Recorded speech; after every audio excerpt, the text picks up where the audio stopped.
There was a conviction recently of a terrorist, Boko Haram. I believe his name is Husseini Ismail.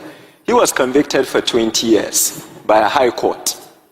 He was a Boko Haram terrorist. Nnamdi Kanu was convicted, I think, last week, and his own conviction said life sentence. I don't understand why one terrorist is getting 20 years and the other is getting a life sentence if you're saying that. I think due process. I am troubled by the conflicting judgment by various high court judges. Where the law says act of terrorism, if convicted, shall attract death penalty. No judge has a right to pronounce less than that. It is only when you have implemented the law, interpret the law, not the sentiment of a judge, the will of the people as conveyed in a law, then the president can decide if there are reasons for him to do so. Hello and what's up, guys? In this video, things are getting very hot in Nigeria's political space as El-Rufai'S son has just raised a serious alarm that many people were not expecting. And trust me, the moment he started talking, the whole room went silent. He began by reminding everyone of a recent judgment. A Boko Haram member, Husseini Ismail, was convicted and given 20 years by a high court. But just last week, Nnamdi Kanu received a life sentence for his own case. And El-Rufai'S son didn't hold back at all. He said openly that he doesn't understand how two people facing terrorism-related charges can receive such different punishments. According to him, the law is very clear. If someone is convicted of an act of terrorism, the punishment should be the same. He said judges don't have the right to reduce it or twist it based on personal emotions. Their job is to interpret the law, not bring in their own feelings. Then after applying the law properly, only the president can step in if necessary. But guys, that was just the beginning. He said this inconsistency in judgment is part of a bigger national failure, especially in the north. And from there, he moved straight into one of the most sensitive topics in Nigeria today, state policing. He said he has been pushing this idea for years and is tired of seeing the same failure repeated. In his own words, the definition of insanity is doing the same thing over and over and expecting different results. He said Abuja cannot sit and control everything happening in faraway states. Local communities must take charge again. He reminded everyone of the old days when a stranger entering a community couldn't hide. Everybody knew. Traditional rulers were involved. Community security was strong. But now, everything is centralized, far from the people who actually know the terrain. And then he dropped a heavy truth. The north has a problem. He said the region has become a breeding ground because young people are not going to school. They have no skills, no jobs, and no hope.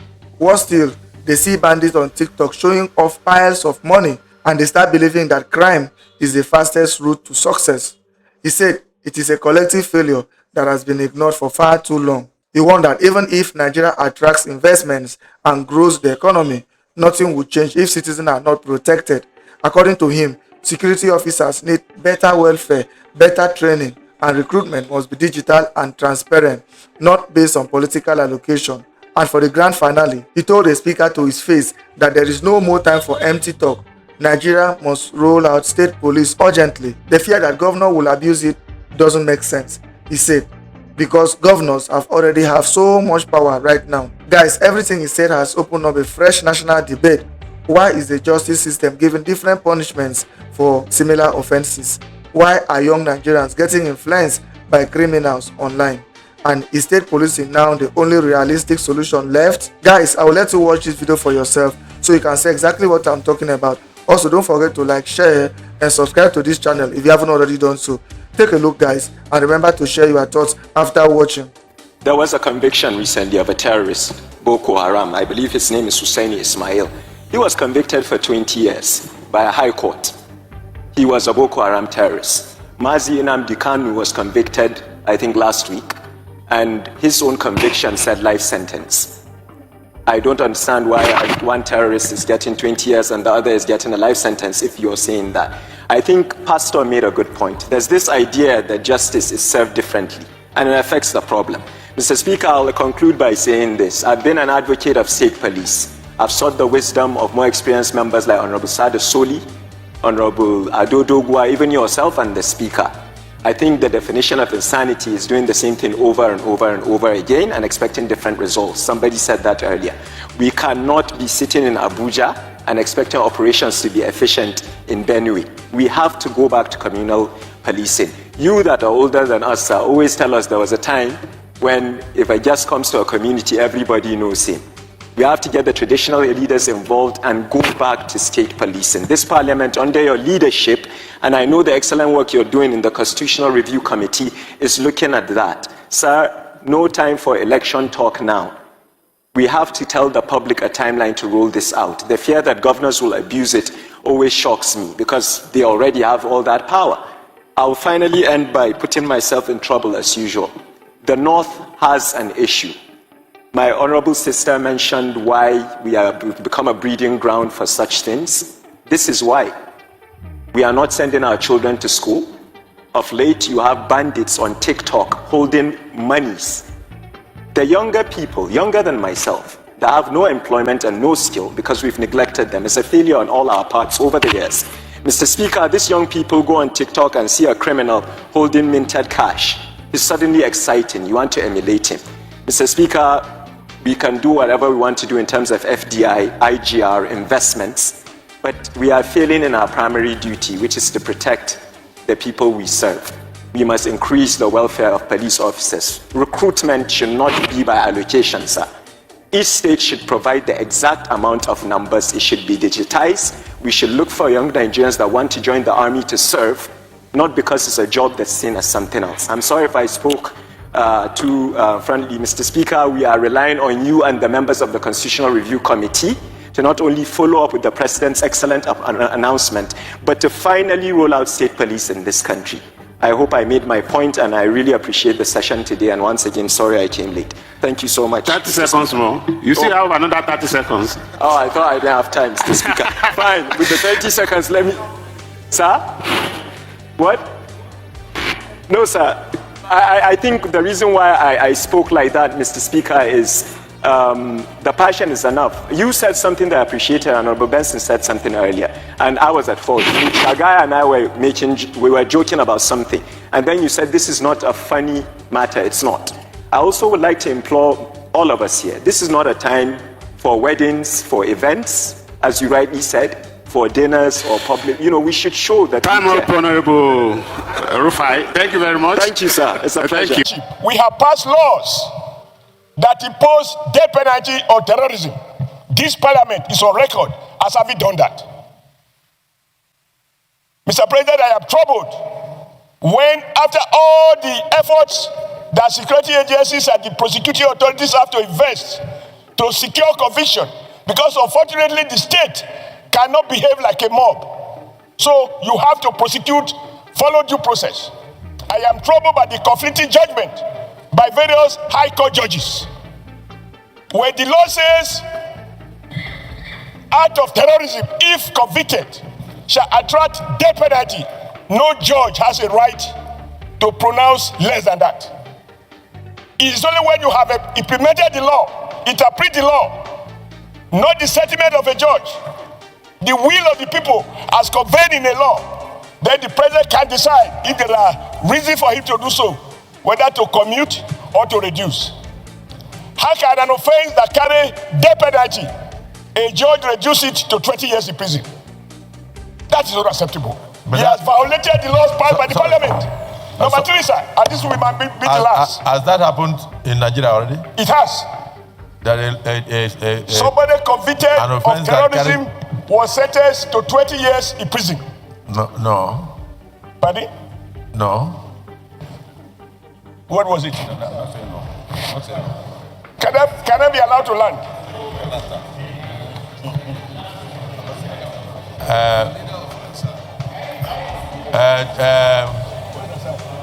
Distinguished Senator, you have Mr. President, that is the leader of Assad. They have a group. You have 30 seconds. A terrorist group called Assad. You have 30 seconds to land, but please be guided. Okay. Let's concentrate on the issue in discussion. I will be guided, because we have to look at a holistic solution. Because these are sentiments that confuses our people. For example, somebody allegedly killed someone who came to attack him on his farm. And because he killed in self-defense, the man was sentenced to death. But there is no evidence that those who have come to attack farmers and kill farmers, there is no evidence that they have been so convicted, sentenced to death. These are some of the issues we have to deal with so that nobody is giving any excuse to misunderstand what is clearly a national challenge. I believe that President Tinubu inherited a situation that was already so complicated that no one of us, if we were to become president, can decree insecurity out of existence overnight. But we can begin to mobilize discernible action. We can begin to re-examine some of the discontent, but also call on the security chiefs.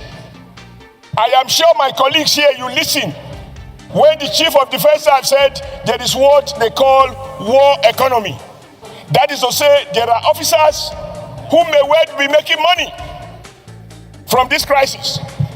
And that is why the issue of accountability, even on the parts of the armed forces, is now a requirement that our relevant committees should be able to work on and ensure that we do not have saboteurs in the army or those who don't want the crisis to end, such that, you know, we keep appropriating money, people are getting richer, and more Nigerians are being wasted. But I conclude by saying, all of us must commend the president for what he has been doing. If you see his face on television, you know that the president is not sleeping. What we need is our collective wisdom to reinforce his own limited wisdom, because nobody has monopoly of wisdom, so that together we can find a holistic solution. This situation calls for national unity. It calls for collaboration.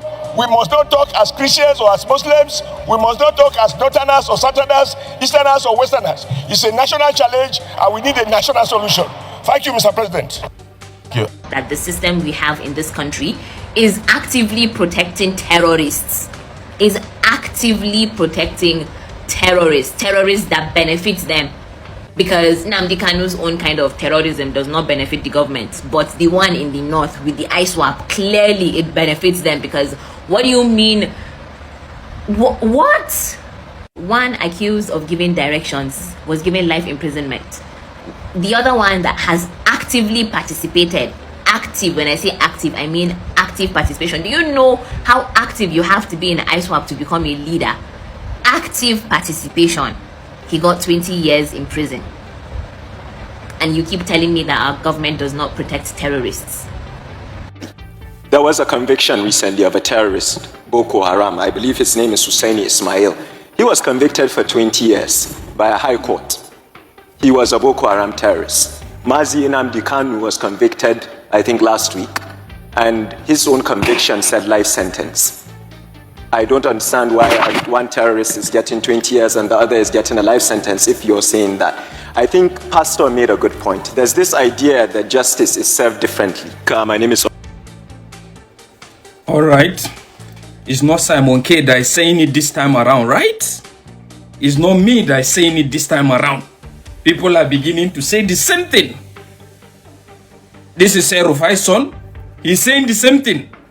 Adam Soshomole echoed the same thing, right? So, how best can we explain selective justice in this country? Sincerely speaking. And this is just, well, I don't have apologies to whoever feels that I am just in support of this man or whatever. The fact is, let there be equity, fairness, and justice in everything we do. You can't convict one, give him lifetime, and another one again.